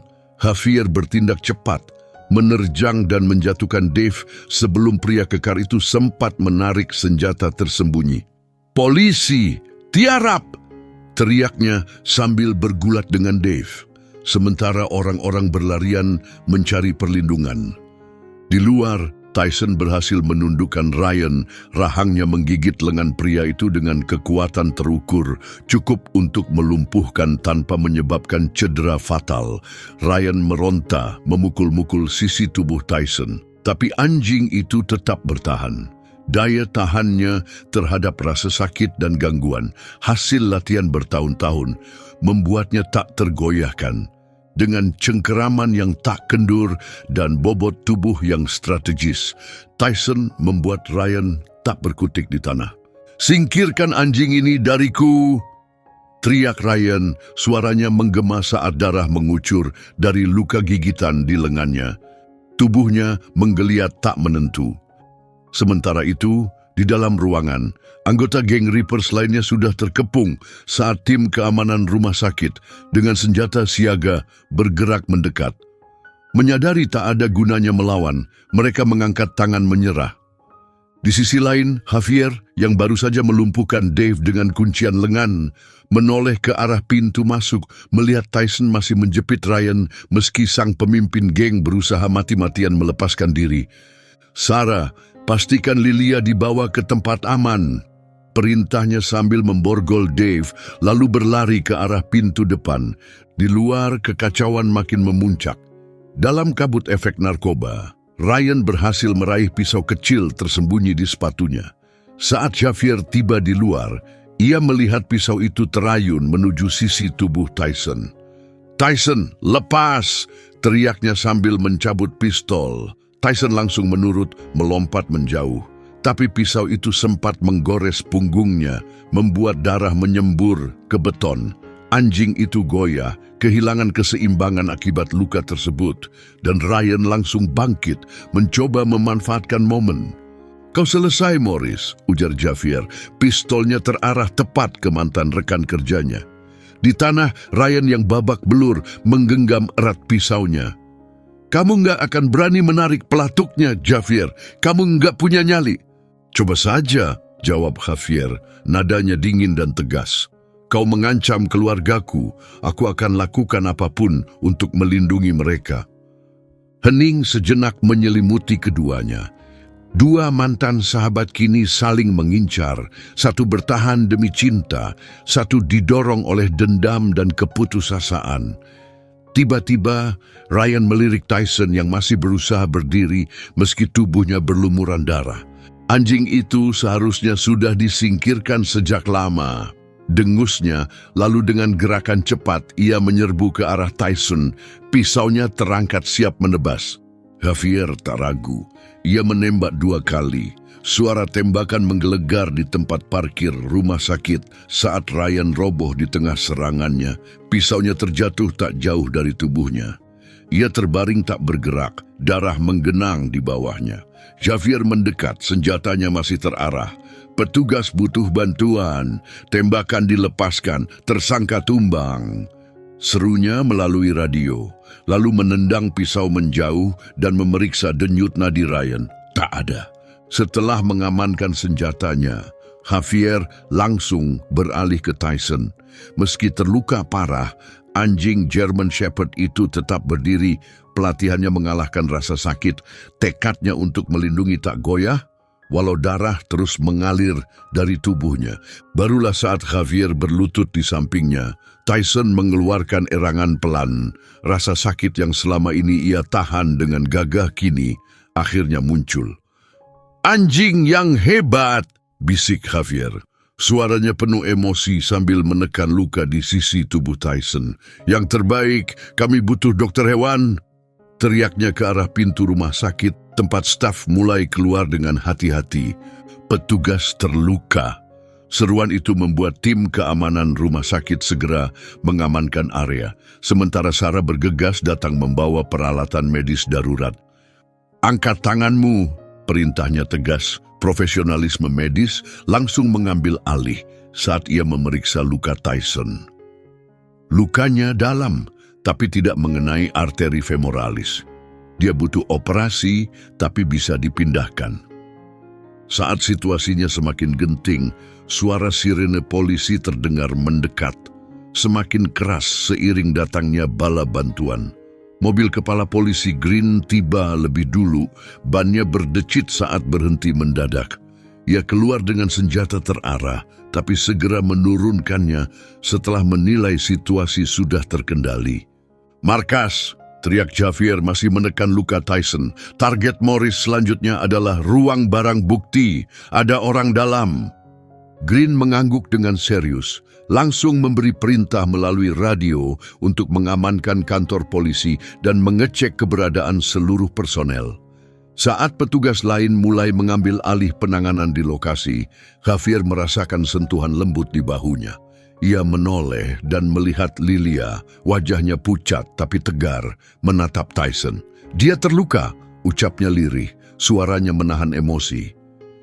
"Iya sayang, tapi ibu bilang dia akan selamat. Kita harus segera bawa dia ke dokter hewan," jawab Javier menenangkannya. Lilia berlutut di samping Tyson, tak peduli darah yang menodai celananya, dan membelai kepala anjing itu dengan lembut. "Kamu sudah selamatkan kami," bisiknya. "Sekarang giliran kami yang selamatkan kamu." Klinik hewan darurat di pinggiran Willow Creek tampak sederhana dan fungsional. Meski tanpa kemewahan, fasilitasnya lengkap dengan teknologi medis canggih untuk hewan. Javier menggendong Tyson masuk ke klinik, darah anjing itu menembus jaket polisi yang dibalutkan di tubuhnya. Sarah menyusul di belakang, menuntun Lilia yang berusaha tegar meski air mata terus mengalir di wajahnya. Begitu mereka tiba, staf klinik langsung bergerak. Beberapa teknisi mendorong ranjang dorong ke arah mereka, sementara dokter Emily Wilson, dokter hewan kepala, keluar dari ruang periksa. "Tertembak?" tanya dokter. Wilson cepat, matanya langsung menilai kondisi Tyson saat teknisi memindahkannya ke ranjang. "Luka tusuk di bagian belakang kanan," jawab Sarah sigap. Latar belakang medisnya membantu menjelaskan secara akurat. "Sayatan sekitar 6 inci, luka jaringan dalam, kehilangan banyak darah, Tapi tidak ada semburan arteri, dia tetap sadar dan responsif sepanjang waktu. Dr. Wilson mengangguk, memasang perban tekan sambil mengarahkan timnya. Lakukan tes darah lengkap, pasang IV, siapkan 4 kantong darah anjing. Petugas Perez, saya butuh tanda tangan Anda di formulir persetujuan. Kami akan segera masuk ruang operasi darurat. Javier terdiam sejenak, tangannya masih di kepala Tyson. Sang anjing menatap balik padanya, mata penuh kepercayaan meski jelas menahan sakit. Dia bisa selamat? Tanyanya pelan. Kami akan lakukan segalanya, kata dokter. Wilson meyakinkan, suaranya mantap namun menyiratkan kekhawatiran saat ia melihat gusi Tyson yang pucat dan napasnya yang semakin berat. Tapi kami harus segera operasi. Kehilangan darahnya sangat parah dan mungkin ada kerusakan internal yang belum terlihat dari luar. Saat Tyson segera didorong menuju ruang operasi, Lilia tiba-tiba melepaskan diri dari pelukan ibunya dan berlari ke samping ranjang dorong. "Tunggu!" serunya, suaranya terdengar penuh ketegasan yang tidak biasa, membuat tim medis langsung berhenti. Dr. Wilson mengangguk, mengizinkan momen singkat itu. Lilia mendekat ke Tyson, tangannya dengan lembut membelai moncong anjing itu. "Kamu harus bertahan," bisiknya dengan ketegangan yang tenang. "Kamu anjing paling berani di dunia dan aku butuh kamu kembali." Meski tubuhnya lemah, Tyson masih sanggup mengangkat kepalanya sedikit dan menjilat tangan Lilia dengan lembut, memberi isyarat kecil penuh kasih sebelum tim kembali bergerak cepat menuju ruang operasi. Pintu ganda tertutup rapat menyelimuti keluarga Perez dalam keheningan mendalam di ruang tunggu.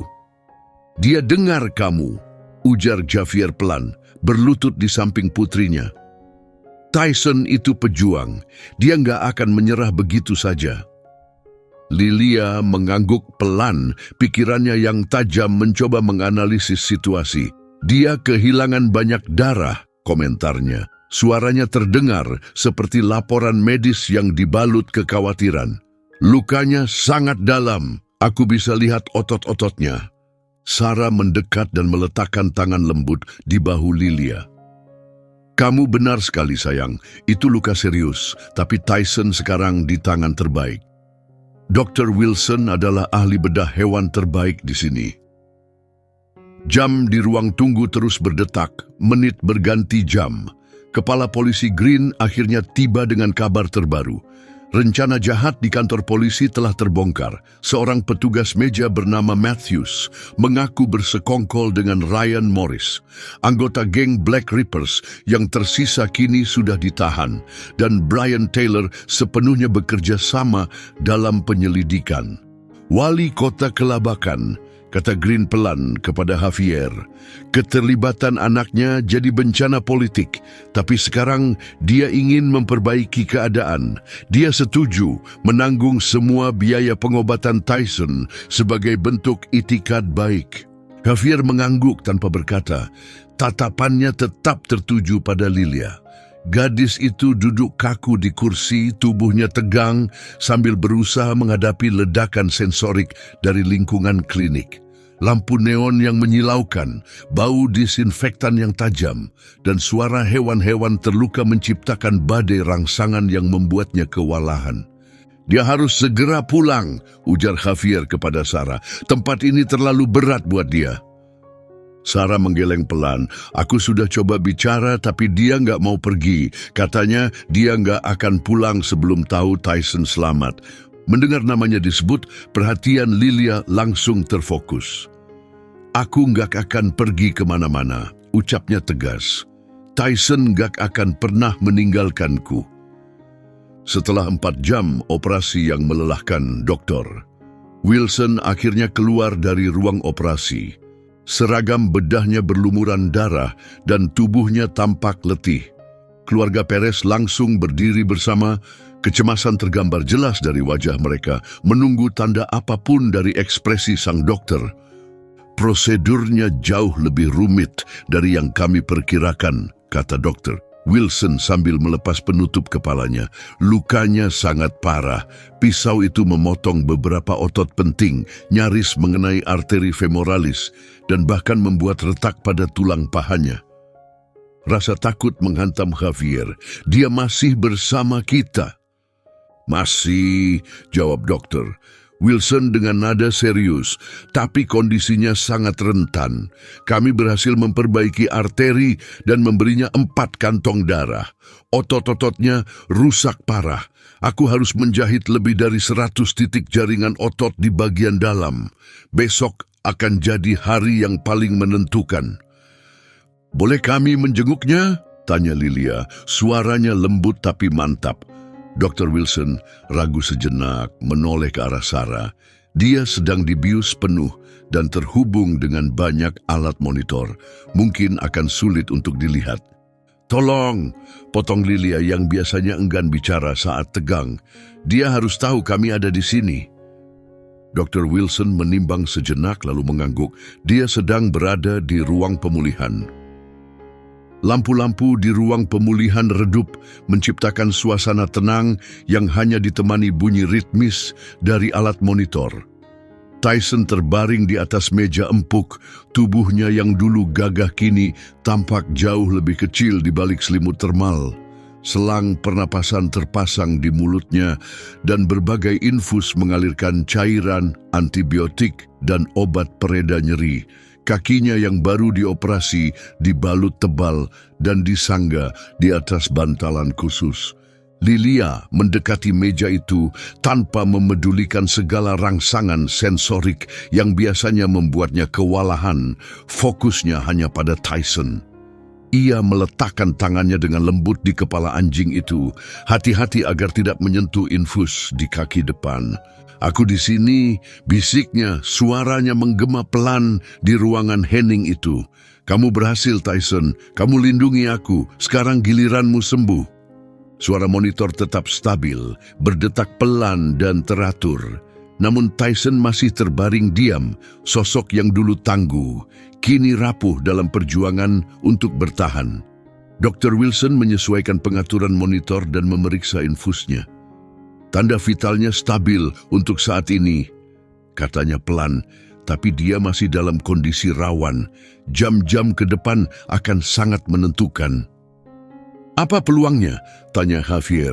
Pertanyaan yang menghantuinya sejak mereka tiba di klinik. Ekspresi profesional Dr. Wilson melembut, menunjukkan empati yang tulus. Kalau dia berhasil melewati malam ini, harapannya akan jauh lebih baik. Tyson sebelumnya dalam kondisi prima dan masih muda. Tapi saya harus jujur, luka-lukanya sangat parah. Walaupun selamat, mungkin dia tidak akan bisa sepenuhnya menggunakan kaki itu lagi. Kata-katanya menggantung berat di ruangan. Seekor K9, petugas, bahkan yang sudah pensiun tapi tidak bisa berlari atau melompat dengan baik, adalah petugas yang kehilangan bagian penting dari dirinya. Tapi maksud Anda dia bisa saja? Lilia terdiam, berusaha mencari kata yang tepat, pikirannya yang logis berjuang memahami kenyataan meski emosinya bergolak. Disabilitas, Dr. Wilson menyarankan dengan lembut. Ya, bisa saja begitu. Kita harus siap menghadapi kemungkinan itu. Tulangnya bisa sembuh, tapi kerusakan otot mungkin akan menyebabkan kelemahan atau keterbatasan gerak. Lilia mengangguk, menerima kenyataan dengan ketegasan yang khas dari dirinya. Itu nggak apa-apa, ujarnya akhirnya. Dia nggak perlu lagi kejar penjahat, dia cuma perlu jadi Tyson. Nada tenang dan penerimaan dalam suara Lilia membuat mata Javier tiba-tiba basah.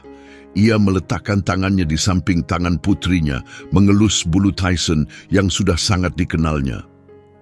Dr. Wilson benar, kata Sarah. Nalurinya sebagai tenaga medis membuatnya ingin mempersiapkan Lilia untuk masa pemulihan yang berat.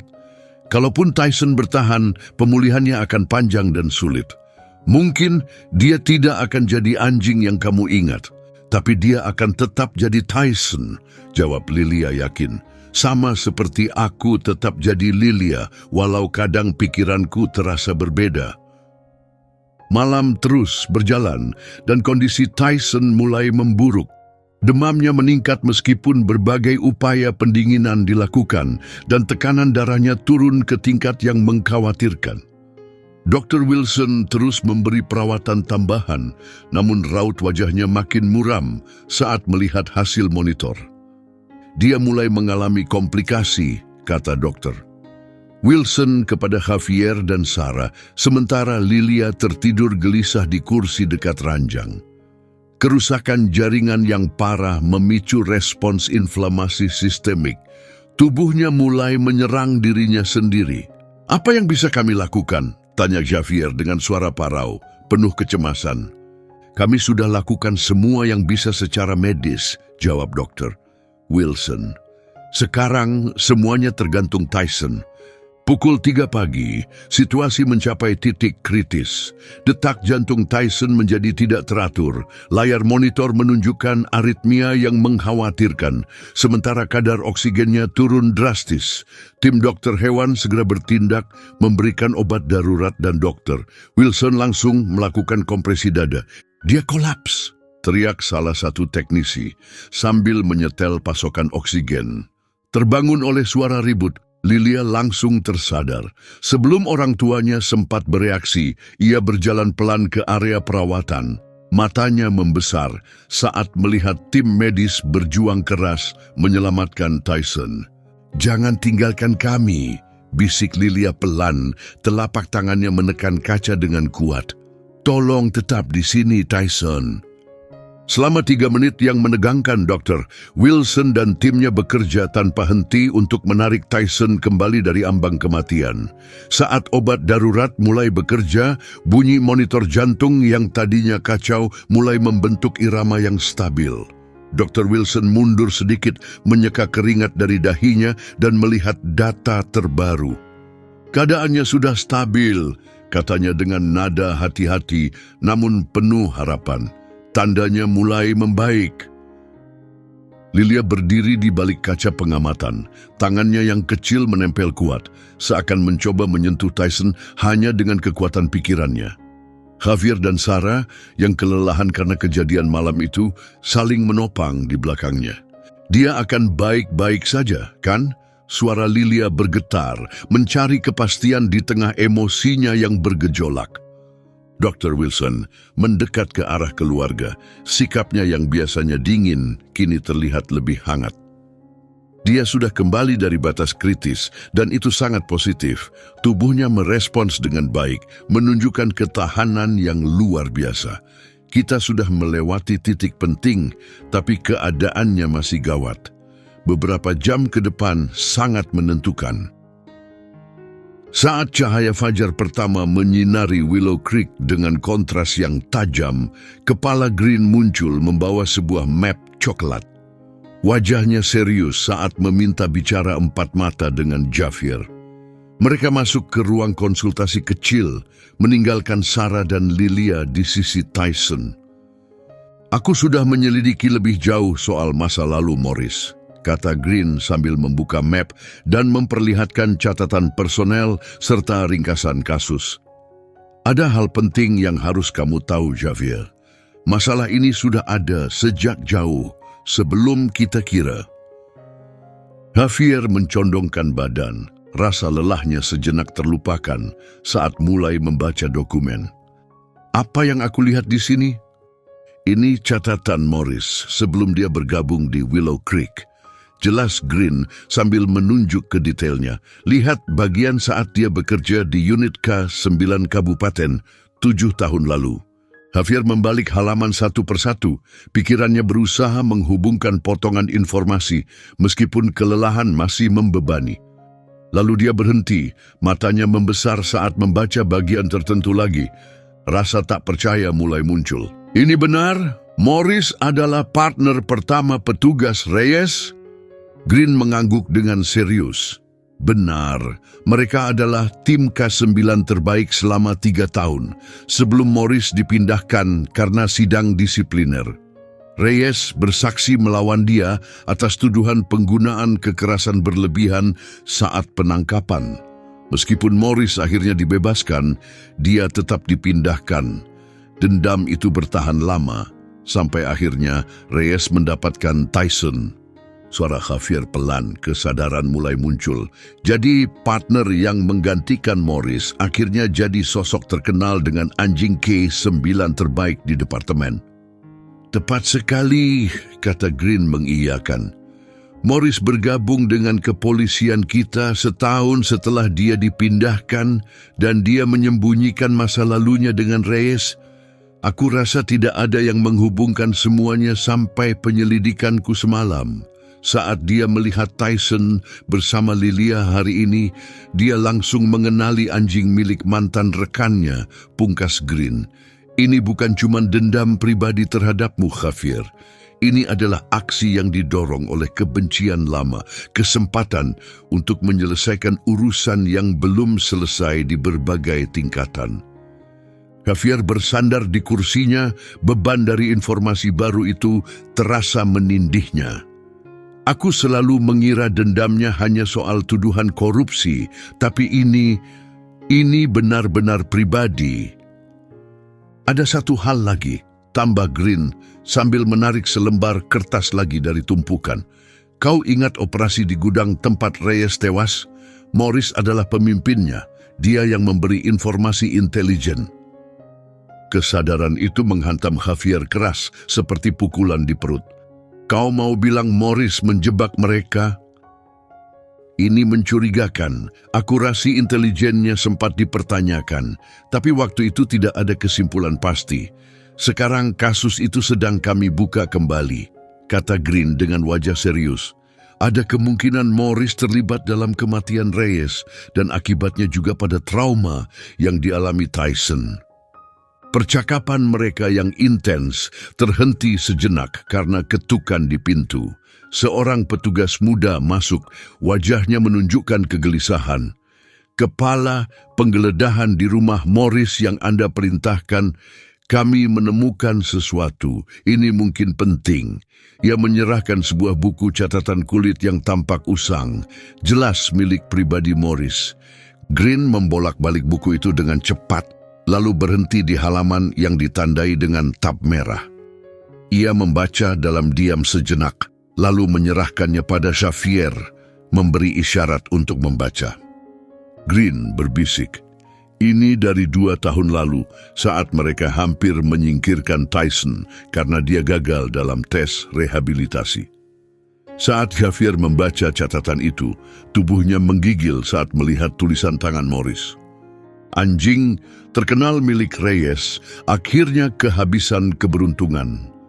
Setelah insiden dengan petugas kebersihan, Dave siap mengakhiri hidup makhluk malang itu. Ironis sekali, dia dihukum karena sifat agresif yang sama yang dulu mereka tuduhkan padaku. Sudah waktunya. Aku pastikan tes rehabnya disabotase. Cukup mudah dengan orang dalamku di pusat pelatihan. Tak ada anjing yang pernah dekat dengan Reyes yang layak hidup, apalagi si K9 kesayangannya. Morris menyabotase tes Tyson, gumam Javier, campuran ngeri dan marah berkecamuk dalam dirinya. Dia benar-benar ingin Tyson gagal. Kalau keluargaku tidak turun tangan, Morris pasti berhasil. Green mengangguk dengan wajah muram. Ini bukan sekadar pemimpin geng yang mengincar keluarga polisi, Javier.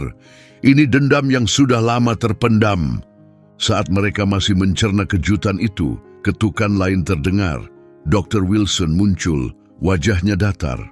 Petugas Perez, ada seseorang yang ingin bertemu dengan Anda soal Tyson. Katanya penting. Saling bertukar pandang dengan Green, Javier mengikuti dokter. Wilson ke ruang penerimaan, di mana seorang pria berusia 50-an duduk dengan kepala tertunduk.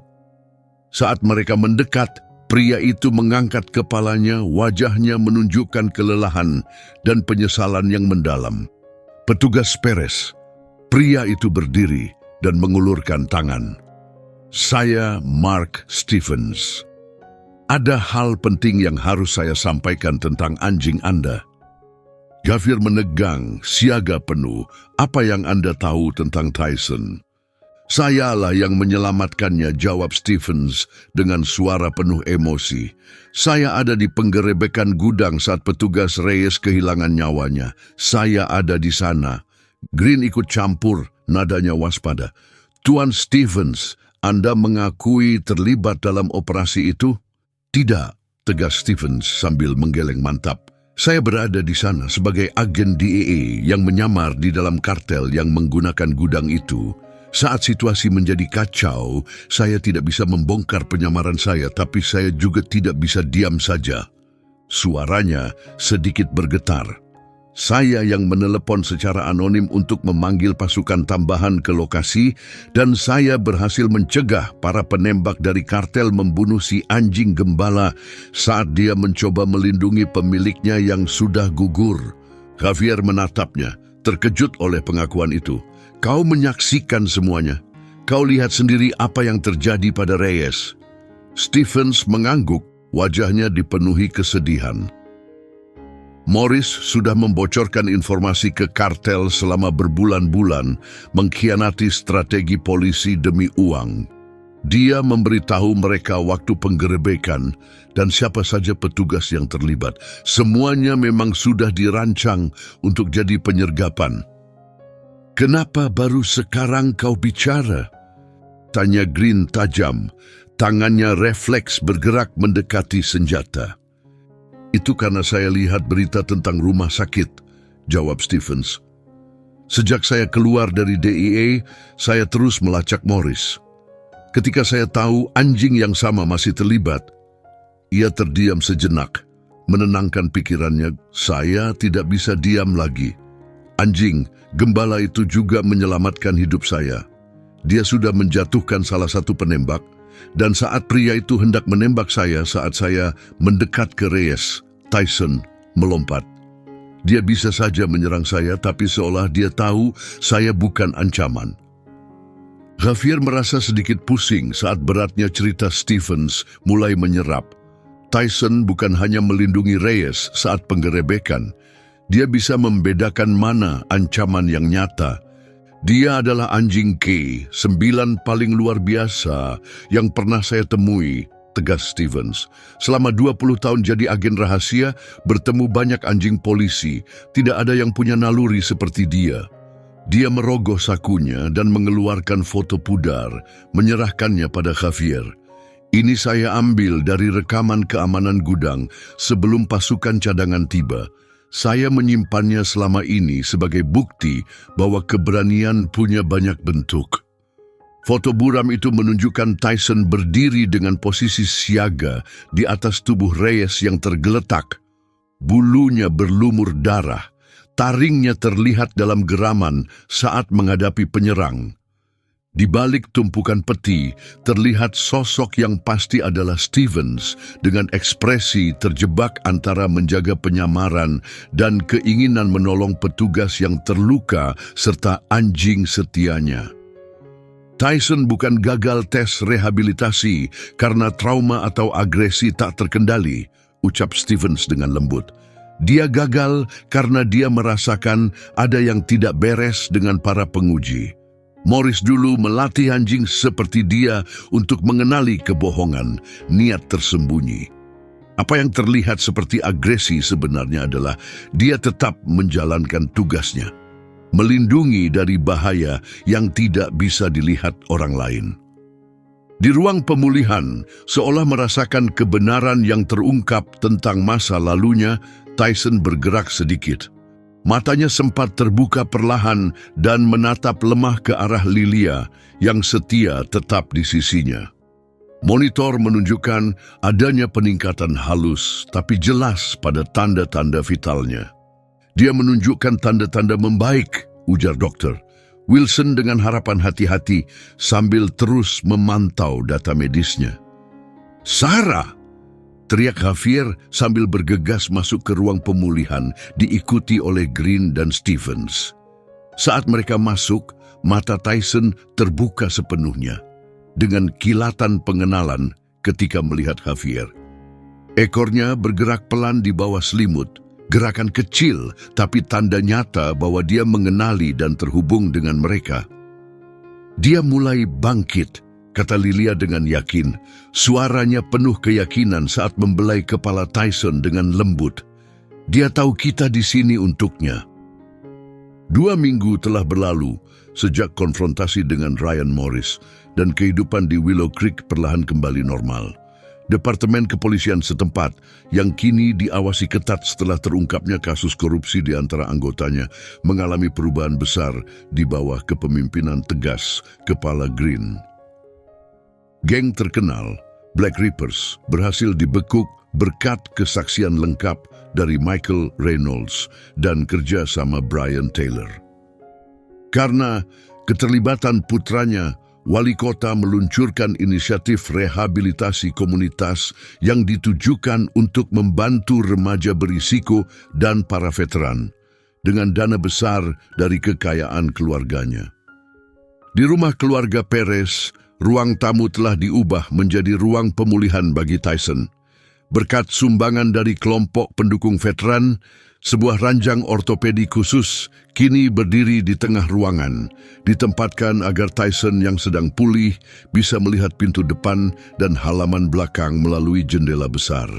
Di meja dekatnya berjejer rapi perlengkapan medis, antibiotik, obat pereda nyeri, dan perban bersih untuk perawatan hariannya.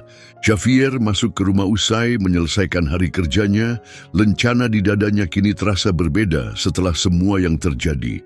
Penyelidikan internal atas korupsi Ryan Morris yang telah berlangsung lama akhirnya membersihkan nama Xavier dan mengungkap semua pengkhianatan mantan rekannya. Berlian dari kasus Johansson kini disimpan dengan aman dan tercatat. Dengan seluruh rencana Morris untuk mencurinya didokumentasikan dengan rinci dalam berkas pengadilan. "Bagaimana pasien kita hari ini?" tanya Xavier sambil meletakkan kunci dan berlutut di samping ranjang Tyson. Anjing gembala itu mengangkat kepalanya sedikit, mengibas-ngibaskan ekor di atas permukaan ranjang yang empuk dengan semangat yang semakin bertambah setiap harinya. Meskipun masih perlu bantuan untuk berdiri, mata Tyson kembali menunjukkan ketajaman yang dulu menjadikannya anjing ke-9 terbaik. Dia habiskan makan siangnya untuk pertama kali hari ini, ujar Sarah sambil keluar dari dapur membawa teko es teh. Dan Dr. Wilson baru saja menelepon soal hasil tes terakhir. Penanda infeksinya sudah normal dan jaringan ototnya sembuh dengan baik. "Itulah anak kebanggaanku," gumam Xavier dengan lembut, mengelus bagian belakang telinga Tyson. Tak jauh dari sana, Lilia duduk bersila di lantai dekat ranjang Tyson, mengulang kartu pelajaran untuk sekolah di rumah. Setelah semua kejadian yang terjadi, sekolah menyetujui pengaturan khusus untuk pembelajaran jarak jauh, menyadari bahwa memisahkan Lilia dari Tyson selama masa pemulihannya bisa menghambat kesembuhan keduanya. Ikatan di antara mereka tak hanya membantu Lilia pulih dari luka batin, tapi juga sangat penting bagi proses penyembuhan Tyson. "Ayah!" panggil Lilia tanpa mengalihkan pandangan dari kartu belajarnya. Pak Stevens datang jam 4. Dia bawa tali penyangga khusus itu. Xavier melihat arlojinya. "Itu tinggal 20 menit lagi. Aku perlu bersiap-siap." Mark Stevens yang telah pensiun dari kepolisian setelah memberikan kesaksian penting terkait penggerebekan gudang dan kasus korupsi yang melibatkan Morris, kini mengalihkan keahliannya untuk melatih anjing layanan dan terapi, terutama dalam merehabilitasi anjing seperti Tyson yang terluka saat bertugas.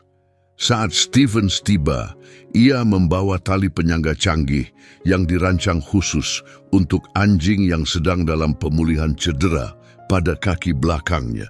Tali ini awalnya dikembangkan untuk anjing militer yang terluka di medan perang. Jelas, Stevens sambil dengan hati-hati memasangkannya pada tubuh Tyson.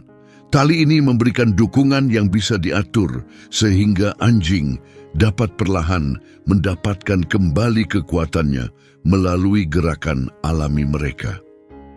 Tyson memperhatikan proses pemasangan dengan tenang.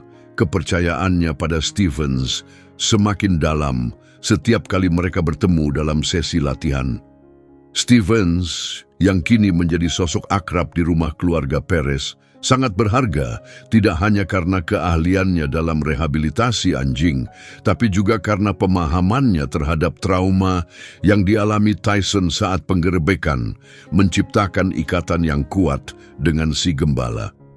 "Ayo kita coba berdiri, teman," ucap Stevens lembut dengan nada hormat seolah berbicara pada rekan sejajar. Xavier memegang satu sisi tali dan Stevens di sisi lainnya. Dengan hati-hati menggeser berat tubuhnya, kaki Tyson yang cedera sempat bergetar karena usaha itu. Namun ia berhasil berdiri, sebagian besar bertumpu pada 3 kaki sehatnya, sementara tali penyangga membantu menopang yang masih lemah. "Kerja bagus," puji Stevens.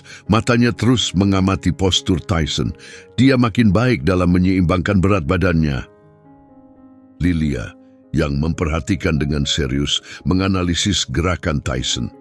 "Otot-ototnya mulai membentuk lagi," komentarnya, pikirannya yang tajam menangkap tiap detail. "Hari ini dia menopang 7% lebih banyak berat pada kaki yang cedera dibanding kemarin." Tambahnya, kemampuannya mengenali pola menangkap kemajuan yang mungkin luput dari perhatian orang lain. "Tepat sekali," jawab Stephen sambil tersenyum, terkesan oleh pengamatan Lilia.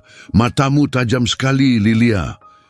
Tiba-tiba, suara bel pintu depan berbunyi, membuat Tyson refleks mencoba berjalan ke arah suara tersebut. Xavier segera menahannya dengan hati-hati. "Pelan-pelan, nak. Biar aku yang buka." Sarah membukakan pintu dan mendapati kepala Green serta Michael Reynolds berdiri di teras. Penampilan Reynolds terlihat jauh berbeda dari pria bermasalah yang ditemui Xavier beberapa minggu lalu. Sekarang berjanggut rapi, sorot matanya tenang, dan posturnya mencerminkan latar belakang militernya. Ia berdiri tegap, meskipun terlihat sedikit bertumpu pada kaki kirinya, sisa luka dari medan perang. "Maaf mengganggu," kata Green saat mereka masuk. "Michael hanya ingin melihat kondisi Tyson sebelum kami berangkat." Reynolds mendekati Tyson dengan sikap penuh hormat, menjaga jarak sambil berbicara kepada Xavier. "VA sudah menyetujui transfer saya ke program perawatan tinggal di Capital City. Saya berangkat besok pagi." "Itu kabar luar biasa," jawab Xavier, suaranya hangat dan tulus.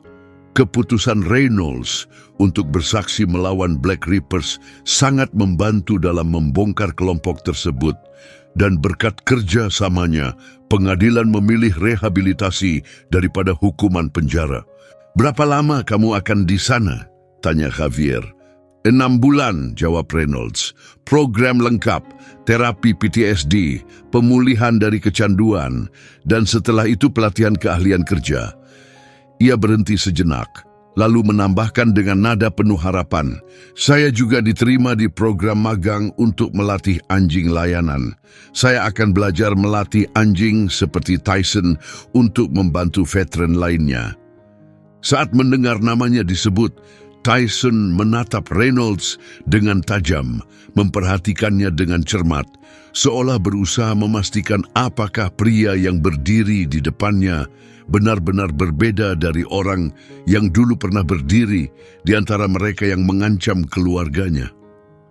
Setelah beberapa saat yang sunyi, postur tubuh sang gembala yang tegang mulai melunak. Ia tampak memberi persetujuan diam-diam, seakan mengakui perubahan yang telah terjadi dalam diri Reynolds. "Dia tahu kamu berdiri bersama kami saat itu penting," kata Lilia. Kata-katanya langsung menusuk hati dengan kejujuran khasnya. Reynolds mengangguk pelan, penuh pemikiran. "Saya memang banyak berbuat salah, tapi yang satu itu saya lakukan dengan benar." Saat hari mulai berganti menjadi malam, rumah keluarga Perez tiba-tiba dipenuhi tamu. Dr. Wilson datang lebih dulu untuk memeriksa bekas operasi Tyson, dan ia mengangguk puas saat memastikan proses penyembuhannya berjalan baik. Lalu datang Brian Taylor, terlihat canggung saat melangkah masuk, didorong oleh terapisnya untuk memulai perjalanan panjang dalam menebus kesalahan. Ia menyerahkan plakat kayu buatan tangan sebagai penghormatan atas keberanian Tyson. Javier menerimanya dengan diam dan penuh hormat, namun tidak ada yang menduga tamu terakhir. Orang tua Manuel Reyes masuk perlahan ke dalam rumah. Kehadiran mereka tenang dan khidmat. Wajah mereka dipenuhi garis usia, tapi gerakan mereka tetap anggun.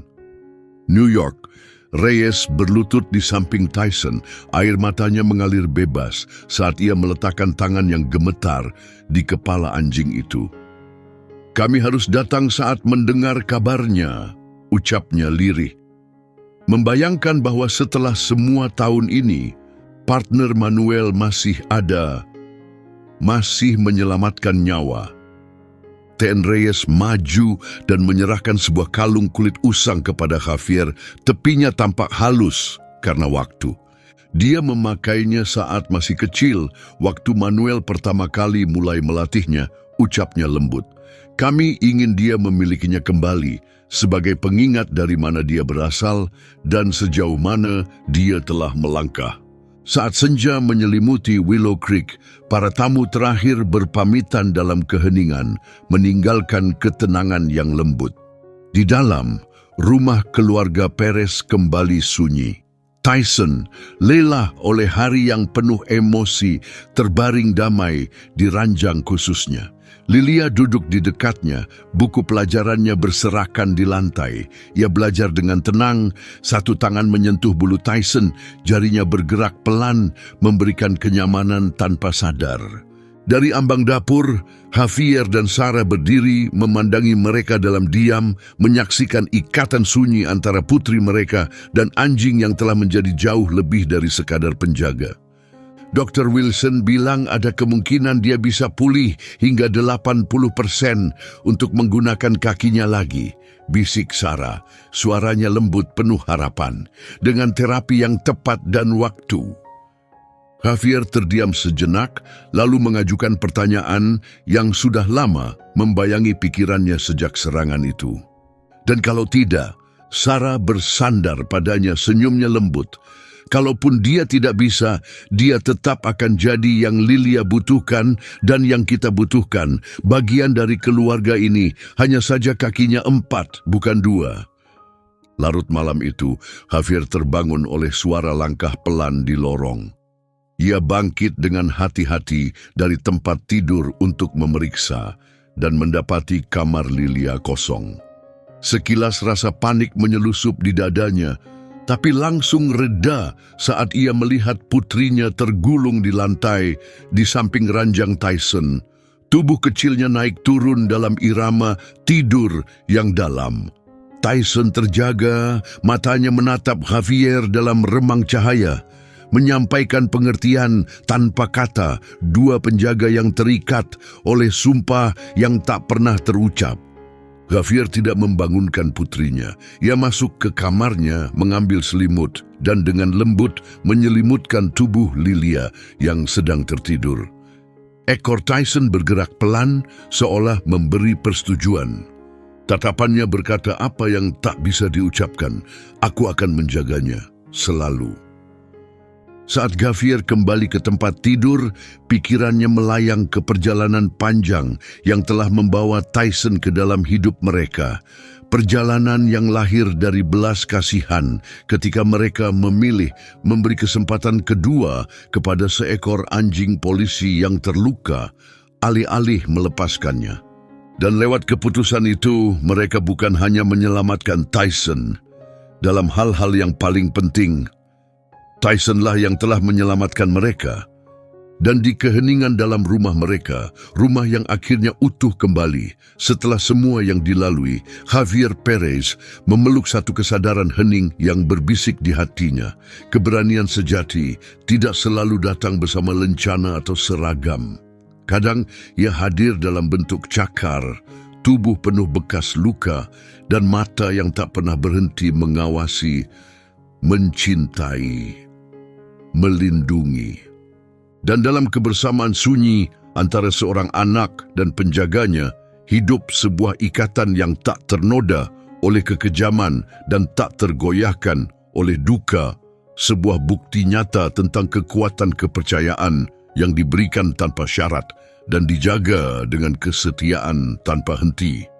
Saat kita tumbuh dewasa, kita mencari momen yang mengingatkan kita akan kebenaran terdalam dalam hidup. Kisah Tyson dan Lilia memberikan itu, sebuah pengingat bahwa keberanian punya banyak wajah dan kadang ia tampak seperti tatapan siaga dari pelindung berkaki 4 yang berdiri di antara bahaya dan orang yang kita cintai.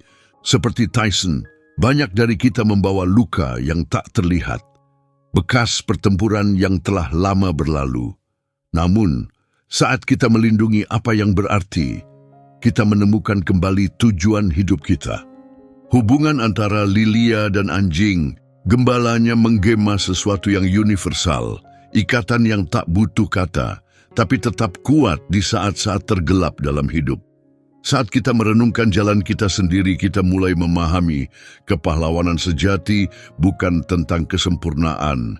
Ia hidup dalam kekuatan diam untuk terus berdiri, terus menjaga, bahkan saat kita terluka. Semoga kita semua membawa sepotong kesetiaan Tyson dalam hubungan kita dan hati terbuka Lilia dalam cara kita melihat diri sendiri dan orang lain.